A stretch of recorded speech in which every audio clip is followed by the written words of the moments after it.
আরে একই আমার বাগানের গাজরগুলোকে উঠিয়ে রেখে দিয়েছে কে? এই মন্টু জলদি এসে দেখে যা। নিমকি আপু, দেখে তো আমার মনে হচ্ছে আমাদের বাগান থেকে কেউ গাজর চুরি করতে এসেছিল। চলো আমরা গিয়ে সিসি ক্যামেরা ফুটেজ চেক করি। এই মন্টু, দেখলি দুষ্টু খরগোশ এসে আমাদের গাজরগুলো চুরি করে নিয়ে যেত।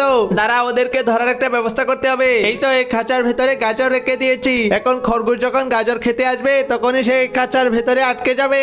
আরে ওই তো একটা গাজর, এটাকে নিয়ে আসি। হাইয়া একই, আমি তো খাঁচার ভেতরে আটকে গিয়েছি।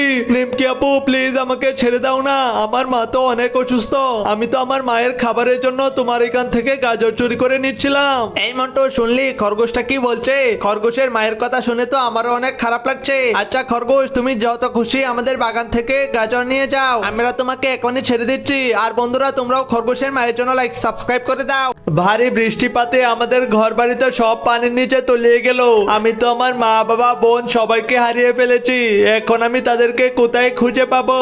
এই যে মন্টু, আমি বুঝতে পেরেছি তুমি তোমার পরিবারকে হারিয়ে কান্না করছো। আচ্ছা তোমার কান্নাটা থামাও, তুমি আমার পিঠে উঠে বসো, আমি তোমার ফ্যামিলিকে খুঁজে বের করে দিচ্ছি। এই ডলফিন থামো, ওই তো আমার বোনকে পেয়েছি। এই নিমকি, তুই জলদি করে এই ডলফিনের পিঠের মধ্যে উঠে পড়। মন্টু ভাইয়া, তোমাকে তো পেয়ে গিয়েছি। এখন আমরা আমাদের মা বাবাকে কোথায় খুঁজে পাবো? এই ডলফিন মাছ, একটু সামনে চলো, সেখানে হয়তো আমাদের মা বাবাকে পেয়ে যাবো। বন্ধুরা, মা বাবাকে খুঁজে পেতে তোমরা সবাই লাইক সাবস্ক্রাইব করে দাও।